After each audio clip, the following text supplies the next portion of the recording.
Thank you, Russell, for your kind words of introduction. I hope your expectations are not going too high after that. I try to live up at least to 5% of it. Mr. Chairman, ladies and gentlemen, this afternoon I was a bit late for the event, but still I could hear this very elegant argument between Mr. Hazlitt, Mr. Kirk, Mr. Keynote leading, and I had the impression that in spite of all diversity of opinion, there was a consensus, and to that consensus I would also agree and try to become a member of it. That is, that perhaps the question, is religion necessary to a regime of freedom, is slightly misleading, because it implies somehow that we have a choice of religion or not in introducing into a society. Now that is, I believe, not quite so. So we have several phenomena which would induce such an assumption. Some of them also have come out this afternoon. When we use the term religion without further qualifications, as it had to be done in the debate this afternoon, we usually think of Christianity as the religion with which we have to deal. But that runs into difficulties because, as it was brought out, other countries which are not exactly Christian, in the upper class at least, but what we call ideological, have a sort of faith too, and we hesitate to call that faith religion. But we do not have to go even to communist regimes or anything like that. But we have highly sophisticated problems of that sort right here within America. We have, for instance, just now a God is dead movement, which seems to imply somehow that religion is dead. And one has to do without religion.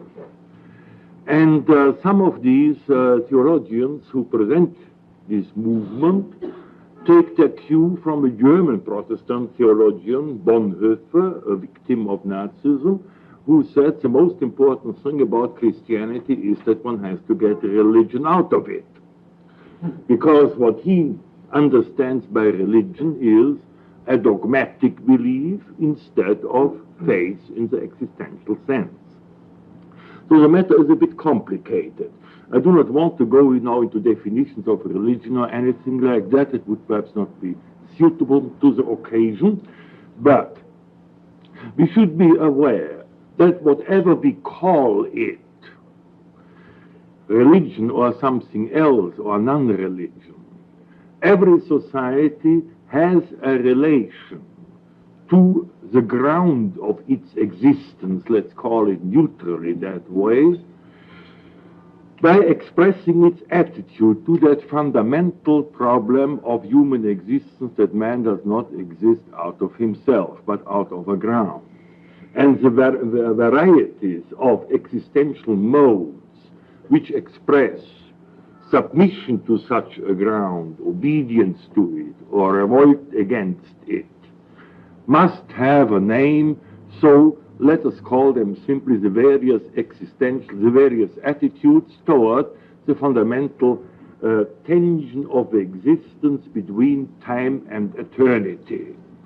That takes the word God out of it, because the tension between time and eternity can also be experienced by people who vociferously explain that they don't believe in God, or that there is no God, and that God is dead, or some other form of agnosticism. The tension still is there. So in this sense, I should like now to rephrase perhaps a bit the problem for this evening, and instead of speaking about the uses of religion which we cannot define too well for society, and that religion is not always good for society, but it brings about all sorts of unpleasant things like wars of religion, crusades, inquisitions, and God knows what. It all has also been brought out this afternoon. Let us go a bit into the contemporary spiritual situation in that sense of what attitudes are predominant toward the timeless, in the language of Eliot, since Mr. Kirk just mentioned Eliot, or of eternity, or of a realm of God, whichever formula suits anybody.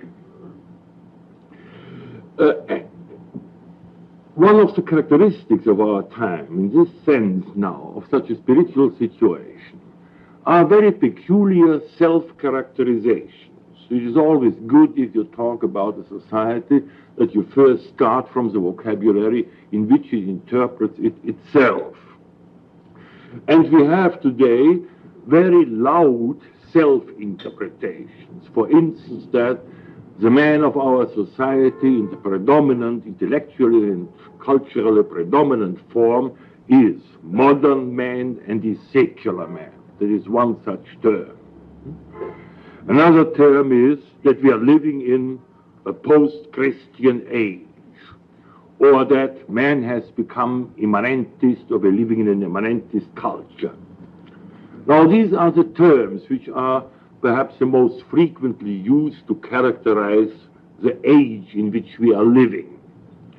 Now, if we look them over, we will find that they all have some peculiar vagueness, which comes out as soon as one asks even the most elementary questions with regard to their meaning.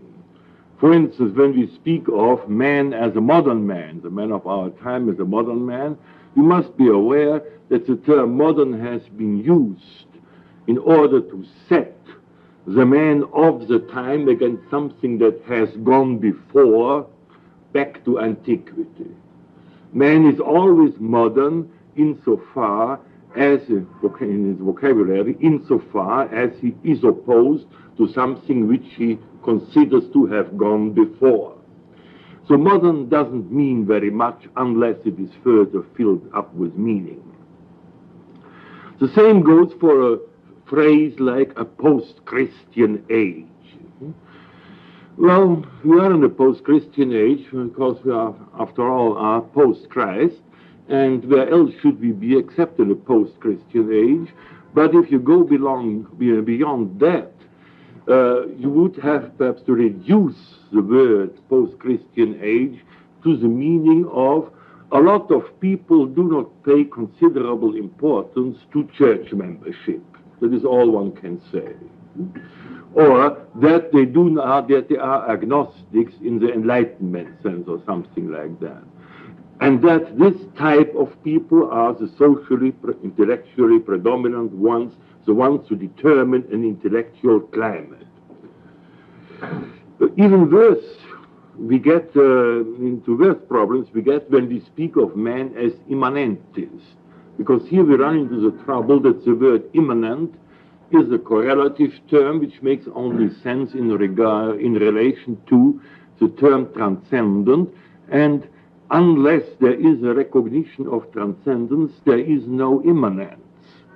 So a thing like an immanent world doesn't exist unless you have at the same time a world transcendent reality which is correlative to it. So here are correlative terms and one cannot very much do with it.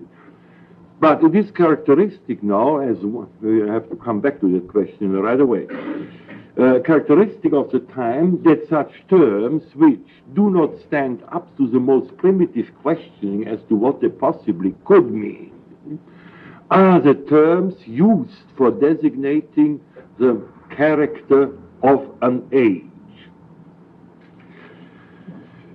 Now I should like to oppose to these self-characterizations. I've given three such terms. Three other terms which seem to be more relevant and partly coincide in content with what these other terms signify. In the first part, in the first point, the age is definitely fundamentalist. That will perhaps surprise you, but I have to give now a precise meaning to the term fundamentalism. all symbolisms concerning the existence of man, such correlations as time and eternity, immanence and transcendence, and so on, all such correlations express always experiences of participation in something that is not world immanent. Experiences of participation. These experiences of participation produce their symbols on occasion when somebody has them and expresses them by language symbols. And when these symbols are created, once that has happened, and a group forms to which such truths found by experiences of transcendence is communicated, then this truths must be translated into propositions with a subject and a predicate, what we call a doctrine or a dogma. If for no other purpose than for pedagogical reasons, for initiation, for catechumens, and so on. Once they are translated into propositions of the same type as the propositions by which we refer to objects in our world of sense perception, they are exposed to a misunderstanding, because the realities to which they refer do not have the mode of being of objects in our world of sense perception, and therefore anybody, say for instance a British analyst, has easy play to explain that they cannot be verified or falsified and therefore are meaningless. Now, this doctrinal phase, fideism, it is called, to distinguish it from faith, has been, you might say, the great disease, especially of the 18th century. It was the great crisis in Christianity, that both Christian churches, the Protestants as well as the Catholic, had become dogmatic to such a degree that the original experiences which engender symbols of transcendence had been lost from the cultural environment and were simply unknown to the mass of the people who, if they believed anything, believed in the word of the dogma. Against this situation came then the revolt in the form of Enlightenment philosophy, which, however, expressed itself again now in a new dogma, because the dogma seemed to be the only way in which a truth could be expressed.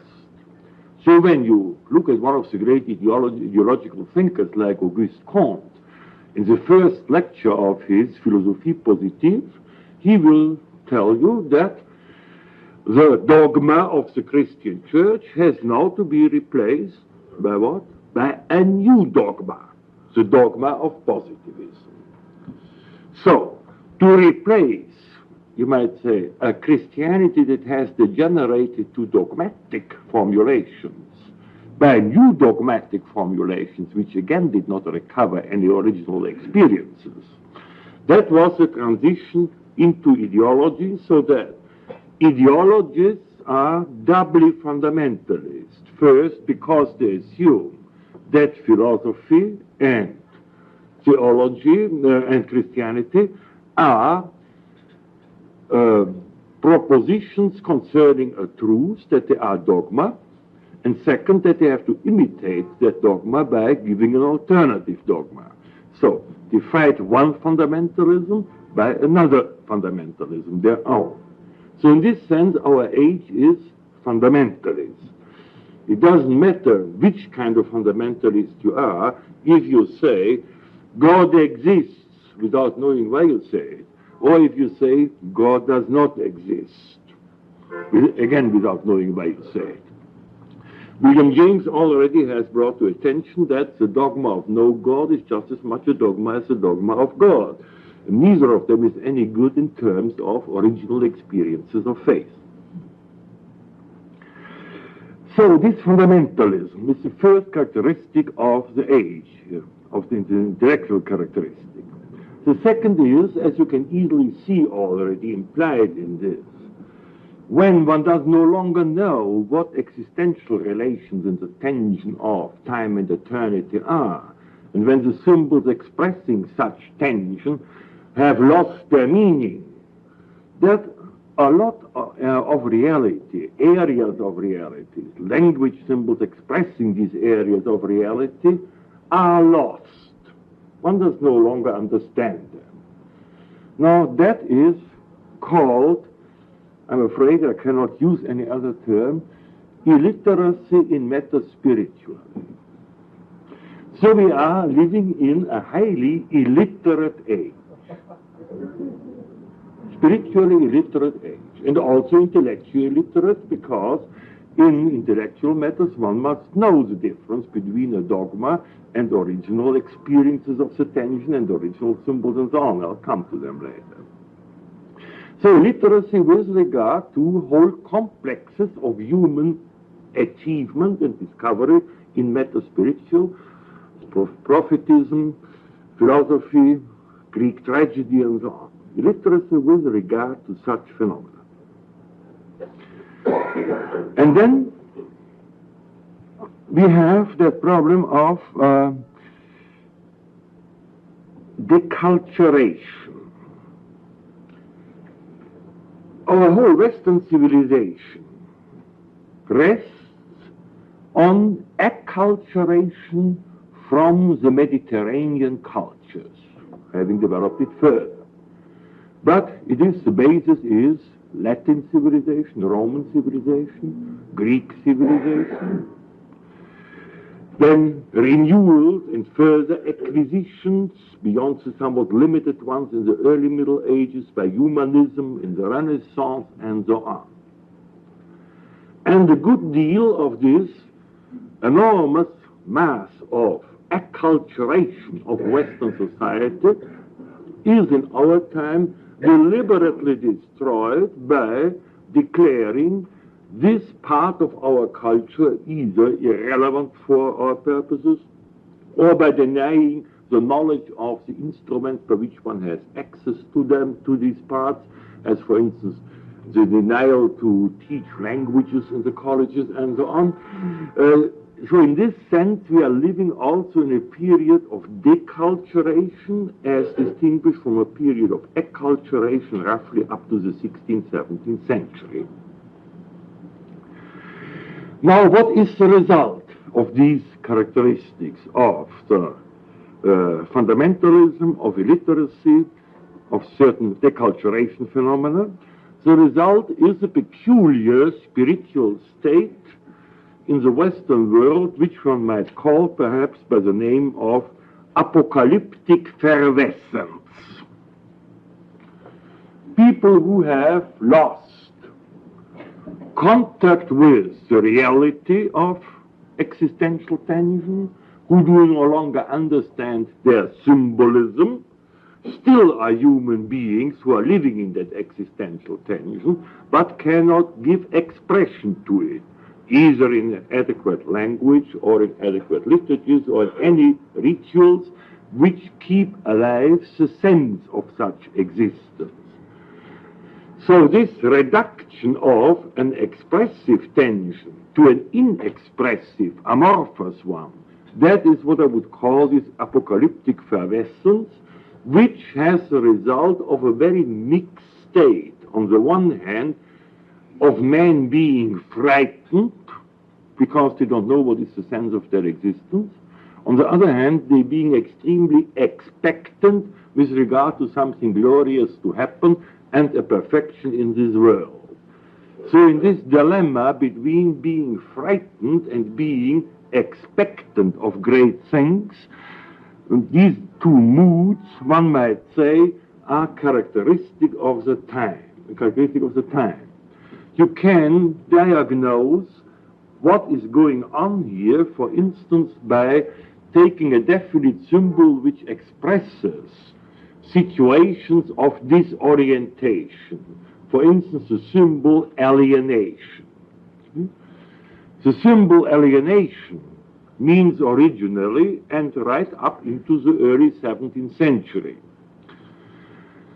that a man feels himself not quite at home in the world because this world does not provide a habitat in which he can be truly man, which means living with the sense of tension towards eternity. That means alienation, an alienation from the symbolism of eternity.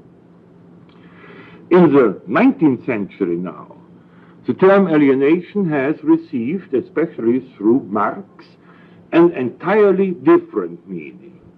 Alienation now means that a man does not have his full stature and is therefore a stranger in the world in which he lives, because that what he expects from an apocalyptic perfection through a revolution has not yet arrived.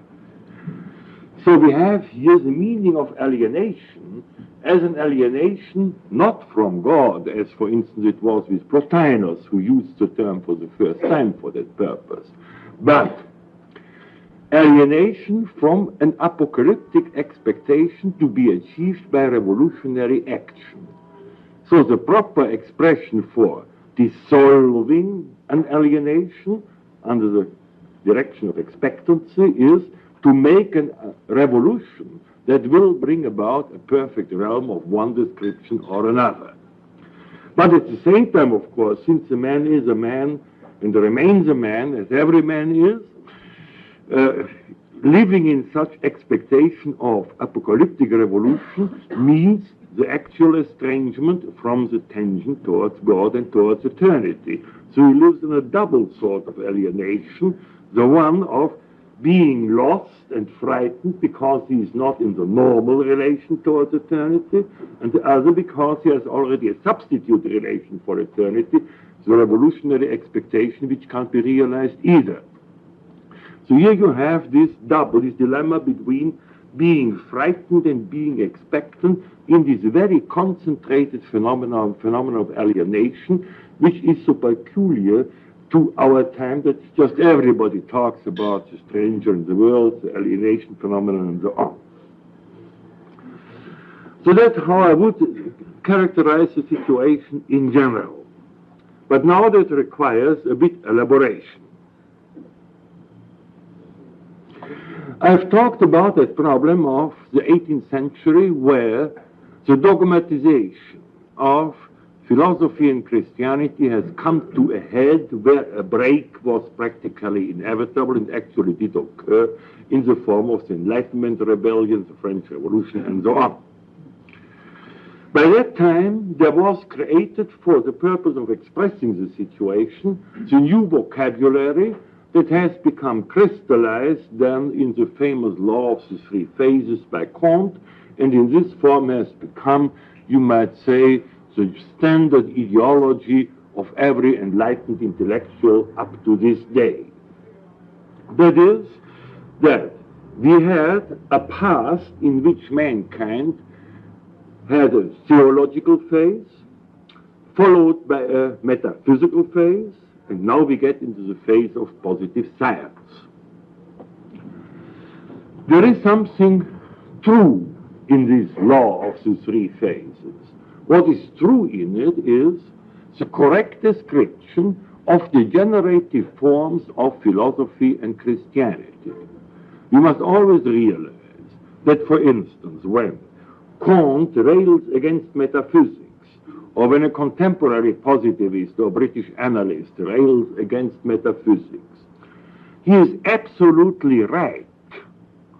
But one must also know that the term metaphysics was introduced or was coined for the first time as a science of substances, highest principles, and so on, by the Arabs, chiefly by Avicenna, and introduced into the Vestal vocabulary by Thomas in his preface to his translation of Aristotle's Metaphysics. In antiquity, in Aristotle or in Plato, there is no metaphysics.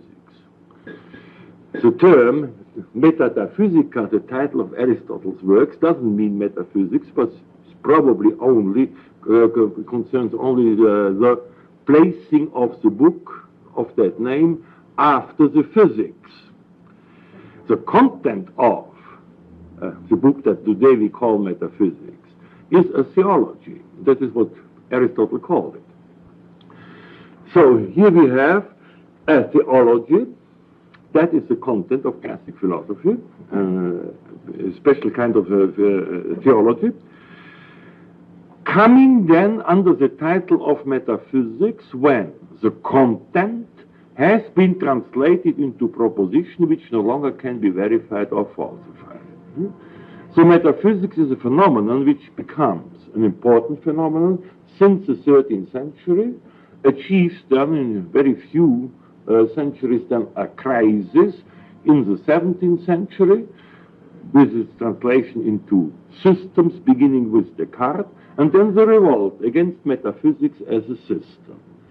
So I would quite be on the side of Kant in his revolt against metaphysics, provided we know what he means by metaphysics. He means this metaphysics which has arisen since the 13th century. He does not mean philosophy. Now comes again the literacy problem. That is a very important problem in the modern period, that he just didn't know what philosophy is. It was impossible to know that at that time. Today we have quite different possibilities again of recovering the meaning of philosophy, but Kant didn't have them. So he thought metaphysics is philosophy, and he was against this dogmatized perversion of philosophy. Rightly so. And in the same manner he was against theology, meaning by theology what also the philosophers in the 18th century meant by theology, that is not the Platonic theology. Plato was the man who coined the word theology, the neologism. He was the first to use it. But doctrinal form of the type of doctrine which you find for pedagogical reasons, for instance, in a catechism. But not, say, the theology which you find in a concrete revelation experience expressed, say, in the thorn-bush episode in Exodus of the revelation to Moses. That is not theology in the doctrinal sense, but here you get actually the symbolism of the confrontation in a spiritual experience with the God who speaks to you. That's something entirely different. Now again, Kant had to be against theology without being against faith, and because he did not know what faith and what original experiences of a revelatory type are at all. He had no possibility ever to know it. So this very narrow horizon of illiteracy has determined certain front lines and lines of aggression which still prevail from the 18th and early 19th century right to the present in our intellectual community. These dogmatic developments of a fundamentalist time bring now about quite definite constellations in history when the conflicts arise. And we have two such enormous conflicts, the one in the 16th century, the other one in the 20th century, since there are major Western disturbances, assuming the form of world wars, you might say, but due to conflicts between dogmas, I shall speak of them as dogmatomachy. By the struggles of or battles, actually bloody wars, between the representatives of dogmas, who as human beings are not so far from one another, but no longer are in possession of their human reality, but believe it adequately expressed by a highly degenerative dogma. In the 16th century we have the beginning of the great wars of religion. There were 8 religious wars in France between Catholics and Protestants. And in this situation then arose a figure who is, you might say, intellectually and spiritually, the dominant figure of the 16th century, that is Jean Bodin.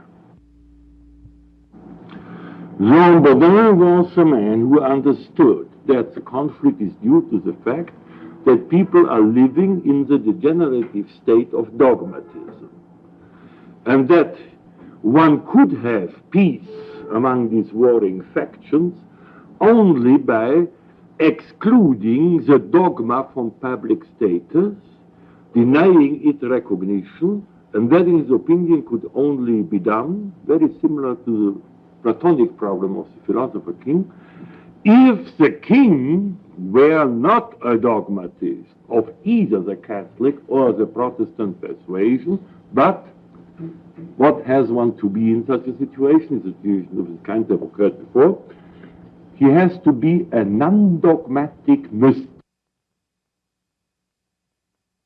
Then, of course, thought of himself as such an advisor.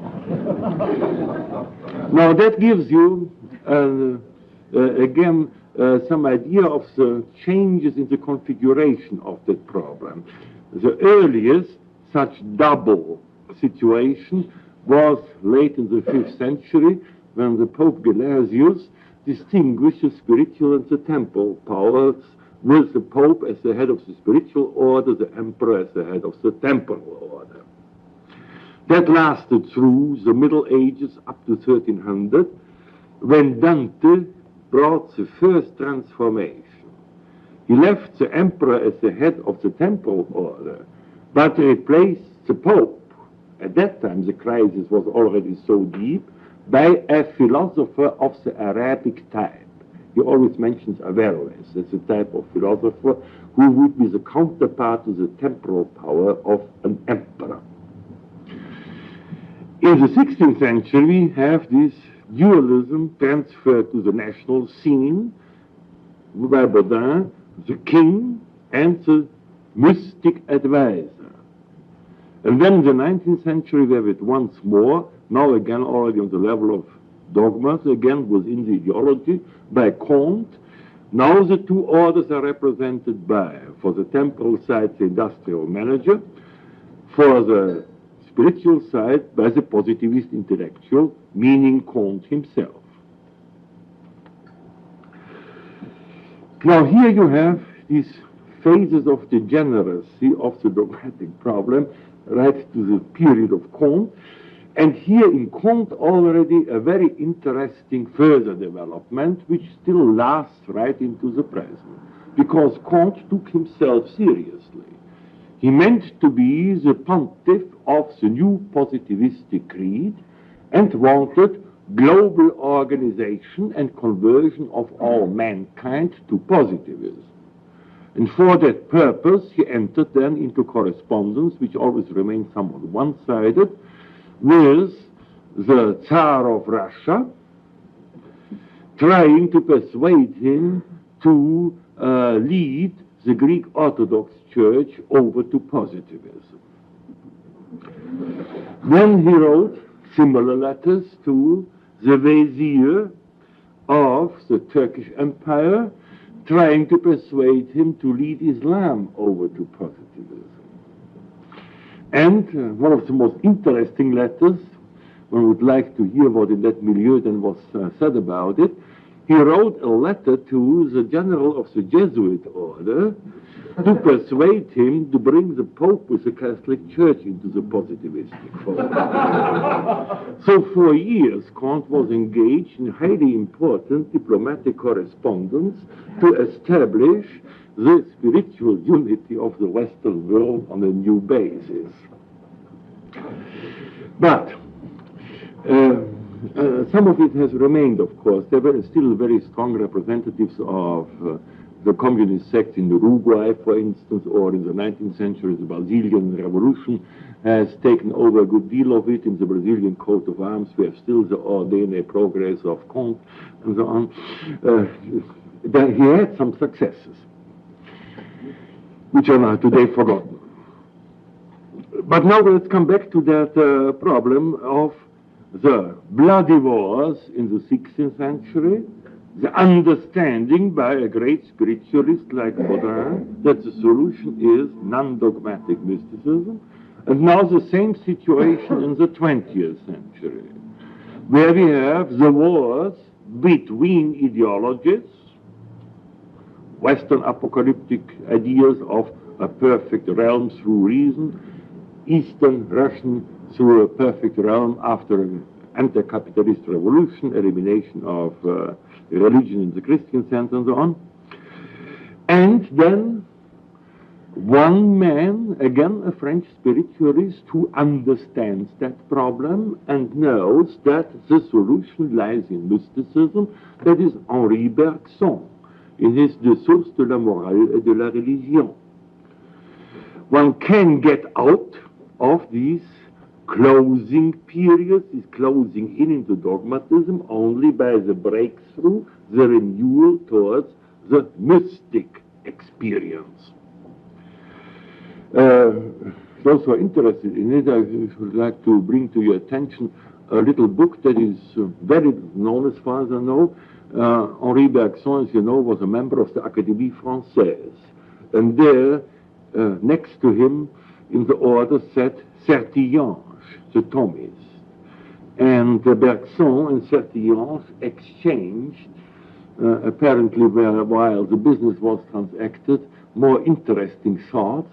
And after the death of Bergson, Sertillanges published the content of some of these conversations, offset conversations in the Académie Française, under the title Avec Bergson, where it turned out that Bergson and Sertillanges both were mystics, Sertillanges not only a Thomist, and the more comic side in it is that Sertillanges apparently was still ecclesiastical enough to trying to persuade Bergson to become a convert to Catholicism, which, however, Bergson with a smile always rejected this possibility. So here we have, again, the battle situation between ideologies, new types of dogma as against the old Christian dogmas, and the representative, there are of course other representatives, but not of the same stature as Bergson, who see that problem. Now, if you see these two great battle situations, one might perhaps form not a prediction, but at least an educated guess as to how that will end. In the first place, there will be plenty more ideological wars, and then that will probably end the same way it has ended for the two churches after they had swamped Europe with blood for more than a century. Their relegation from public status to that of private enterprises, this is what we call the separation of church and state. So that perhaps in a future society, ideologies may be permitted to exist, but not to occupy the public scene, monopolize it to the exclusion of another one, so that we have then private ideological sectarians, as we have private establishments of churches separated from the state. That is a consequence of this first bout of the wars of religion. But no prediction, please. It's a possibility. Now,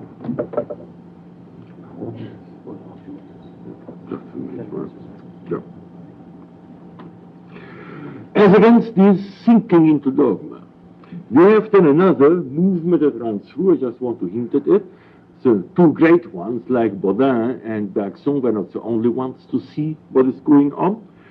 That the problem is recovering the experience.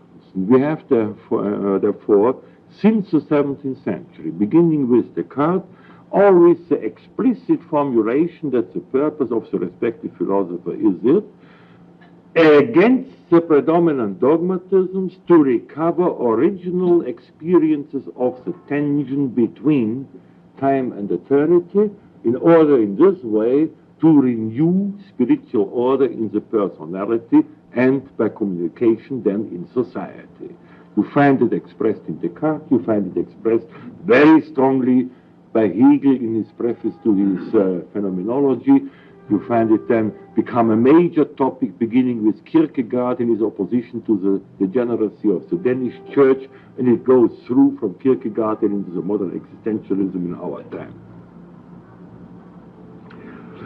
And now let me briefly characterize the peculiarity of these modern dogmatisms which have led to this double alienation of which I spoke in the beginning. Double alienation in the sense of being actually alienated from the eternity pole in the existential tension, therefore being frightened, and then getting the substitute in an apocalyptic expectation of a perfect realm of reason or of revolution, and which one cannot reach, and therefore always feeling disappointed because you don't get there where you want to get. This problem has again in the 20th century come to its head. It begins in the 18th century. You can see its beginning by the appearance of, or the rather social predominance of, a whole new vocabulary when we talk of man. Up to roughly 1700, when man talked about man, he said man.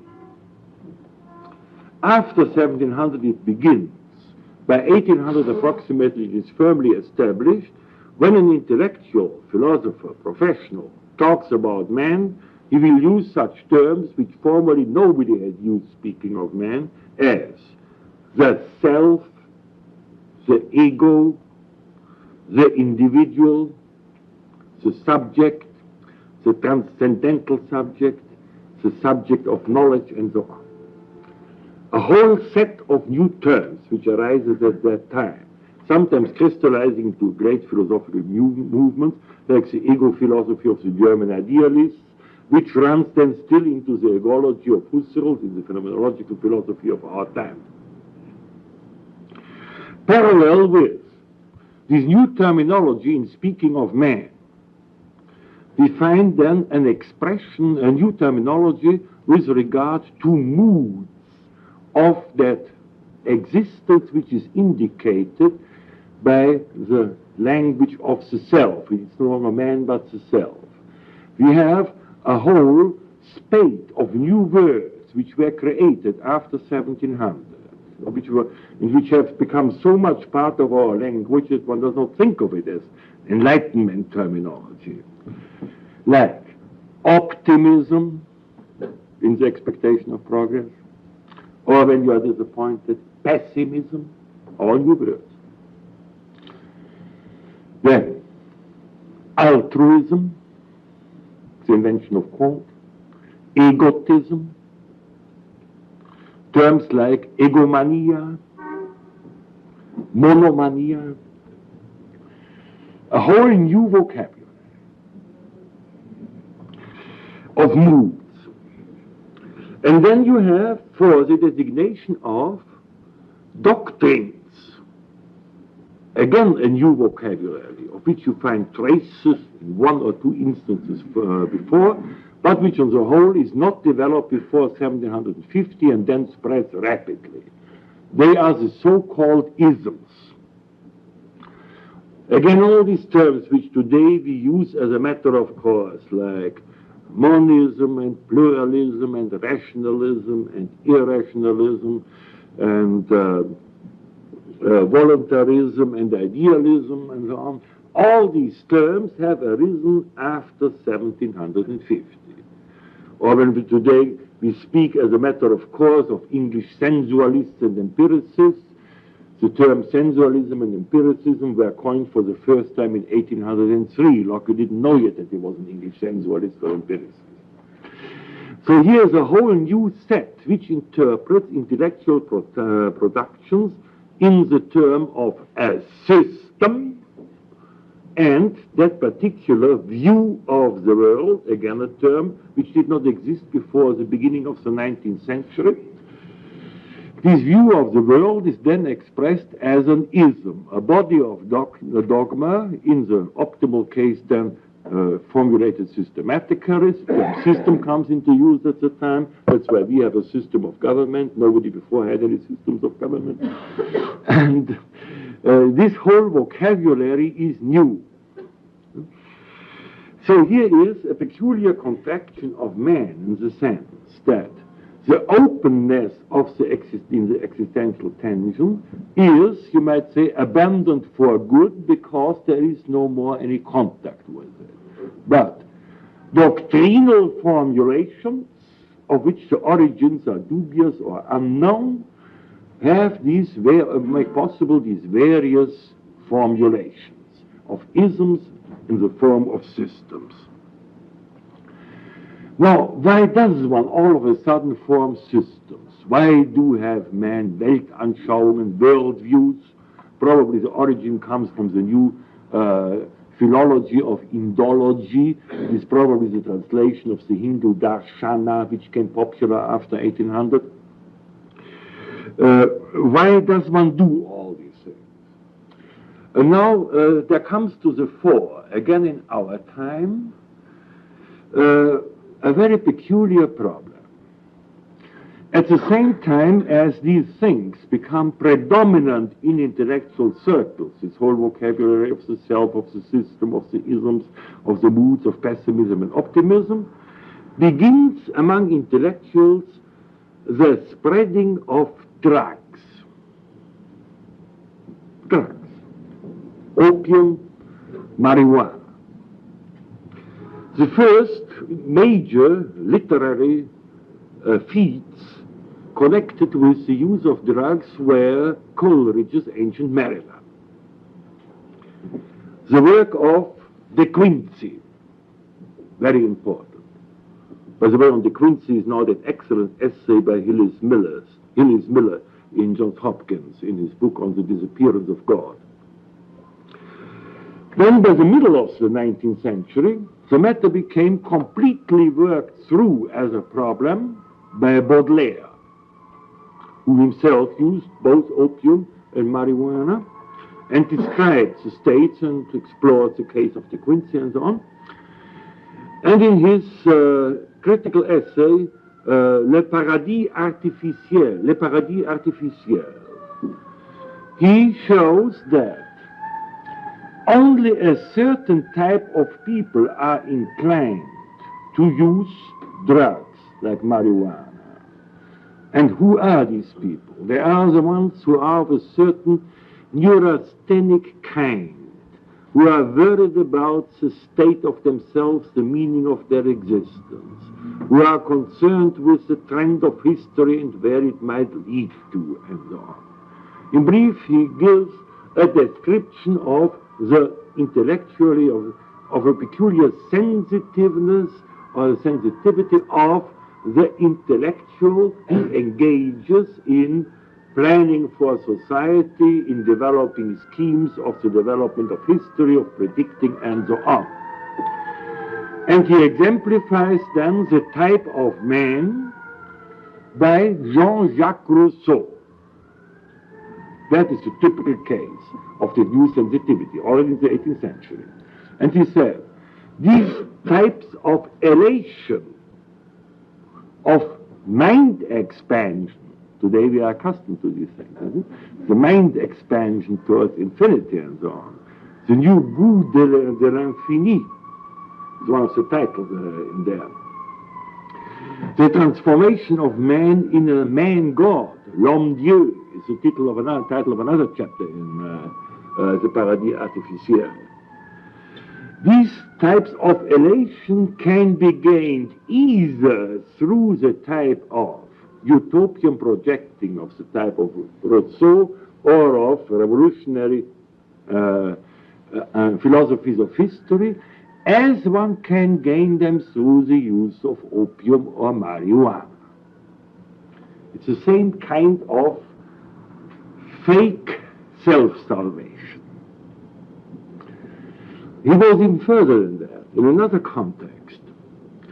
In his great essay on Richard Wagner, written in 1861, he gives 3 great reviews of the state of emotions into which one gets when one listens to a Wagner opera. It was Lohengrin in all 3 cases. And he gives the great review of the Lohengrin performance by Berlioz, the French composer, then by Liszt, the German virtuoso, and his own. And then he underlines in these three parallel documents all the vocabulary which runs through as identical, as mind expansion, feeling elated into infinity, feeling a light experience coming into you, feeling certain distortions of a color type, and so on. In brief, everything that you can find today when somebody reports something about an LSD trip. Or to give you a last example, which is very interesting, in the third edition of his Will to Believe, William James attached an essay, or rather an essay, you might say a report, on his own experiments with, I don't know the chemical name of that stuff, it was called by the German name at the time Lachgas, a thing used by dentists. Huh? Laughing gas. Laughing gas, we call it in English too. He called it Lachgas there. And this laughing gas now, he made experiments within the same sense in which then later Huxley made experiments with mescaline, for instance. And in this intoxication with the lachgas, he then tried to write. And he wrote all sorts of things, partly coherent, partly incoherent, but he wrote. And he publishes in that third edition what he wrote while under intoxication. And well, what do you think? How did he write? Exactly like Hegel.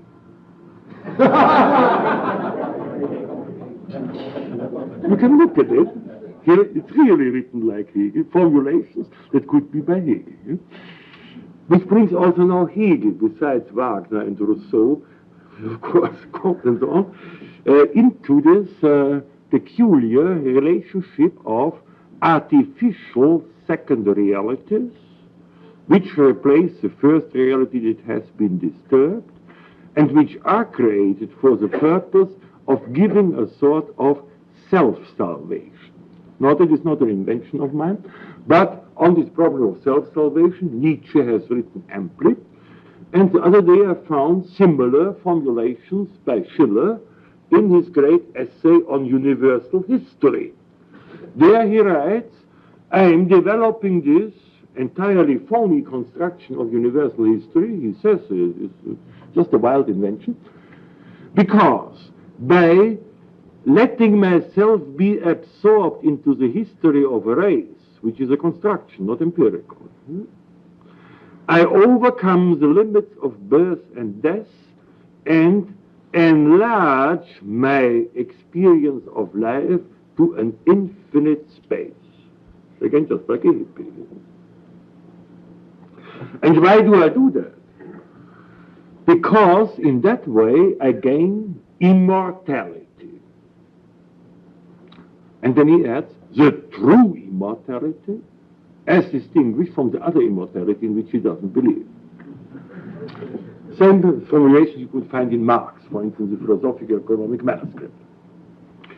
So, this attempt now by such peculiar constructions to find a redemption in which one no longer believes, to gain an immortality in whose gaining one does no longer believe, and so on.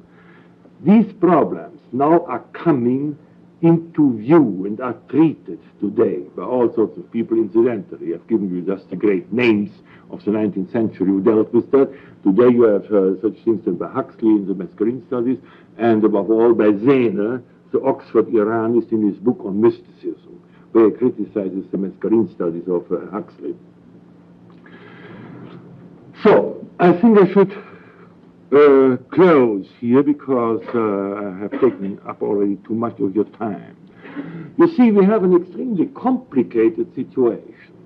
So, what sense does it really make to say, is a religion necessary for freedom?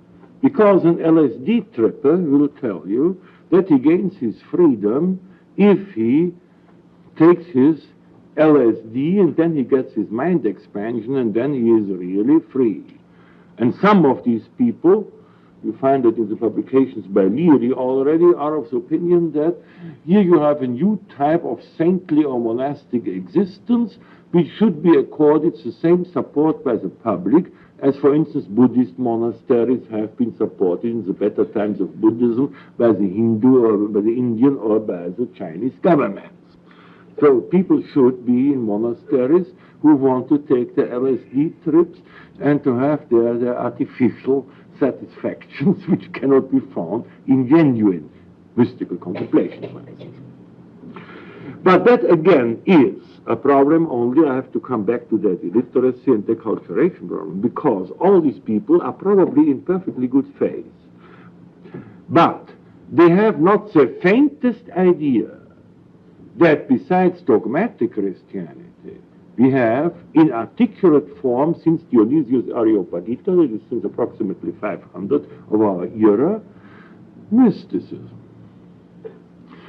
So, when you find, for instance, relations between LSD use or other drug uses and Oriental mysticisms, Zen Buddhism, for instance, or when you have associations to Zen Buddhism, for instance, in such a novel as that of Camus, L'Étranger, where he speaks as a solution and the answer to Christianity, a formula like la tendre indifférence du monde, the tender indifference of the world, which could be a formula which you find in Suzuki's examples of Zen Buddhism. See, probably not influenced by it. There you have the associations which show you that what these people want. They have a genuine mystical drive, but which cannot be satisfied in a comparatively illiterate and fundamentalist environment because nobody knows anything about it.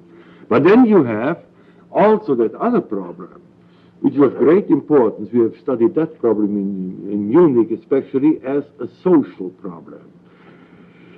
There is a difficulty in mysticism and in understanding Christianity at large, to which I also pointed on occasion, that Christianity is fairly complicated as a spiritual experience in symbolism. And as one of our assistants in Munich formulated, Oriental mysticisms like Zen Buddhism are very good for people who aren't bright enough to be Christians.